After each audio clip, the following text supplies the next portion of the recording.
You want to know what really happened to Mohenjo-Daro? The city that vanished without a trace, leaving behind only silence and ash? Well, settle in close, because what I'm about to tell you isn't written in any history book. I discovered the truth 3 years ago, buried in my grandmother's collection of ancient Sindhi texts. She was a keeper of stories, you see, the kind the British archaeologists never bothered to translate. And there, in faded ink the city didn't just die. It was silenced. Let me take you back 4,500 years to a time when Mohenjo-Daro was the jewel of the Indus Valley. Imagine streets so perfectly planned that even today's engineers marvel at them. Drainage systems that wouldn't be matched for 3,000 years. Bathhouses with such precise measurements that some say they understood frequencies we're only now rediscovering. But here's what they don't tell you in museums. Those drains carried more than waste. They carried sound. The entire city was designed as an acoustic instrument. Every street, every building, every water channel, positioned to amplify certain vibrations. The Great Bath wasn't just for ritual cleansing. It was a resonance chamber. The priests knew something we've forgotten. That sound at the right frequency can open doors. Not physical doors. Other doors. I'm getting ahead of myself. Let me tell you about Isha. Isha was a priestess, not of the gods the conquerors would later invent, but of something older. She was the keeper of the frequency, the one who maintained the city's hum. Every dawn, she would walk the citadel, listening, checking that the vibrations remained in harmony. Because when the city sang correctly, it was protected. Protected from what, you ask? That's the question that kept me awake for months after reading my grandmother's texts. The answer came from an unexpected source, a trader's diary fragment, discovered in a sealed jar in 1987 and promptly hidden away by a museum curator in Karachi. I tracked down that curator. She was 93, nearly blind, but she remembered. And when I told her I was descended from the oral historians of the region, she brought out that fragment with trembling hands. The trader wrote of his final visit to Mohenjo-Daro, 6 months before the city fell. He described how the priests had become agitated, how they worked day and night measuring, calculating. How Isha herself stood at the center of the Great Bath, eyes closed, listening to something no one else could hear. She told the city council, "They are coming through. The frequency has shifted. The walls between are thinning." The council dismissed her. Trade was thriving. The granaries were full. The drainage system functioned perfectly. What walls was she talking about? What was coming through? 3 weeks later, the tremors began. Not earthquakes, the seismologists have confirmed there's no tectonic evidence for that. These were different. Witnesses described a vibration that came from everywhere and nowhere. Children covered their ears. Dogs ran in circles, howling. The city's famous bricks began to crack in patterns that made no structural sense. And the people started seeing things. Shadows that moved against the light. Figures in the corners of rooms that vanished when you turned to look directly. Voices in the drainage systems, speaking in languages that predated human speech. One merchant claimed his reflection in the Great Bath smiled at him with too many teeth. Isha knew what was happening. The frequency the city was built to generate wasn't protection, it was a lock. And that lock had been keeping something out. Or perhaps, keeping something in. The texts aren't clear, and I think that ambiguity was intentional. Here's where it gets truly disturbing. Excavations have found bodies in Mohenjo-Daro, scattered in streets as if people were fleeing. But here's what archaeologists whisper about privately, away from academic journals. Those skeletons show signs of extreme heat exposure. Some are partially vitrified, turned to glass. The kind of heat that requires temperatures found in nuclear reactions. But there was no fire. No ash layers beyond a thin scatter. No burned buildings. Just instant, intense heat that struck specific people while leaving others untouched, like a targeted weapon from a civilization that supposedly didn't exist. I traveled to the site myself last year. Bribed a guard to let me stay after closing. As the sun set and the tourist buses departed, I stood in the Great Bath and I listened. The silence there isn't natural. It's thick, oppressive, like the pause before a scream.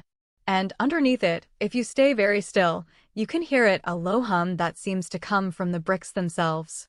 A frequency that makes your teeth ache and your vision blur at the edges. I recorded it. Took it to a sound engineer in Mumbai who specializes in historic acoustics. He analyzed the frequency and went pale. He asked where I got it, and when I told him, he erased it from his system and told me to never come back. But not before he said, "That's not a natural resonance. That's a warning." It's still warning. My grandmother's texts describe Isha's final act.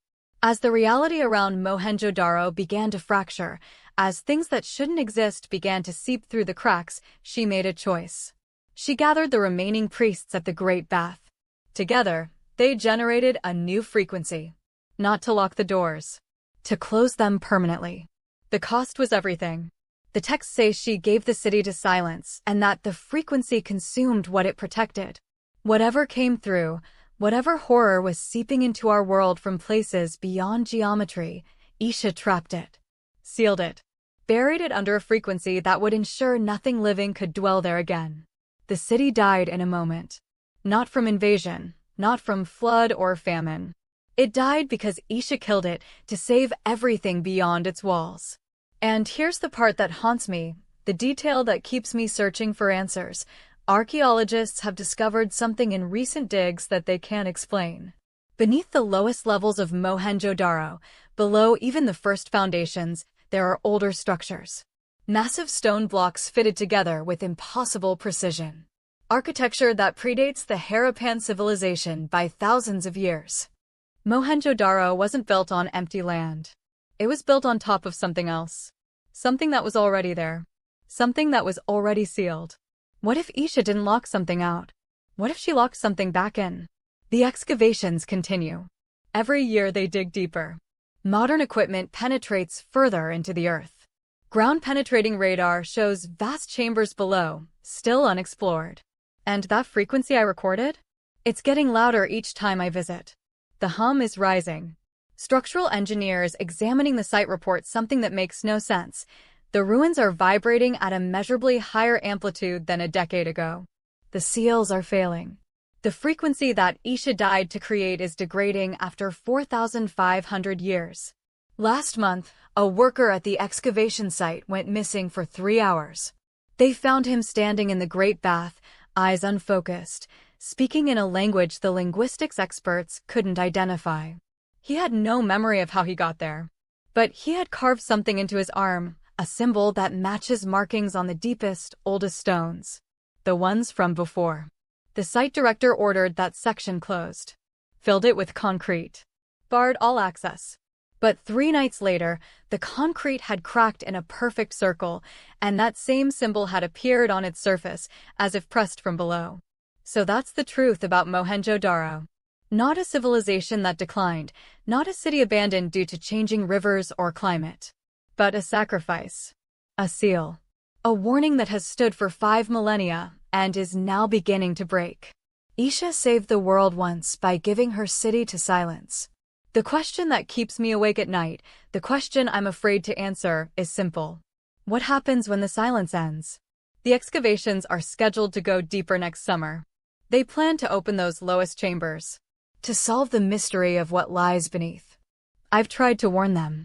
I've shown them the texts, played them the recordings, described the patterns. But they smile politely and talk about scientific discovery and archaeological importance. They don't hear what I hear when I play that frequency late at night. They don't see what I see in the shadows of those ancient photographs, figures in the backgrounds that weren't there before, reflections in the Great Bath that show different scenes than what the camera was pointed at. Isha is still there, you know. Her remains were never found, but every guard at the site will tell you about the woman in ancient dress who appears sometimes near the Great Bath at dawn. She doesn't speak. She just stands there, listening, her expression one of deep concentration and deeper dread. She's still trying to maintain the frequency. Still trying to hold the lock. But she's been dead for 4,500 years, and she's tired. I'm returning to Mohenjo-Daro next month. I've been studying the texts, learning the measurements, understanding the acoustic principles. If Isha could generate the frequency once, perhaps it can be renewed. Perhaps the seal can be reinforced. Or perhaps I'll discover that some doors, once opened, can never truly be closed again. that some things, once awakened, only sleep, waiting for the moment when the silence finally breaks. Either way, you'll know. If I'm successful, the world will continue as it always has, unaware of what dwells beneath that ancient city. But if I fail, well, when you hear the news about Mohenjo-Daro next summer, about unexplained phenomena, about the excavation team going missing, about the frequency that suddenly emanates from that dead city and can be heard for 100 miles in every direction, you'll remember this story. And you'll know that Isha's sacrifice has finally ended, that the silence has broken, and that what she buried has, at last, come home. I need to take a moment to talk to you directly. If you've made it this far in the video, it means something here resonated with you. Maybe you learned something new, maybe you were entertained, or maybe you just felt connected to what we're building here together. Here's the reality: creating content takes time, energy, and resources. Every video you watch represents hours of research, filming, editing, and passion poured into making something valuable for you. But here's what keeps this channel alive and growing: your support. If this video added any value to your day, I'm asking you to do 3 simple things right now. Hit that like button. It takes 1 second, but it tells YouTube that this content matters, which means more people like you will discover it. Subscribe to the channel. Don't just watch and disappear. Become part of this community. Be here for the journey. And turn on notifications, because what's the point of subscribing if you never see when we drop new content? Look, I'm not going to sugarcoat it. We're building something special here, but we can only do that with you, not without you. Every like, every subscriber, every comment pushes us forward and proves that what we're doing matters. So if you believe in this content, if you want to see more, then show up for us the way we show up for you. Hit those buttons. Be part of the community. Let's grow this thing together. Thank you for being here. Now let's get back to it.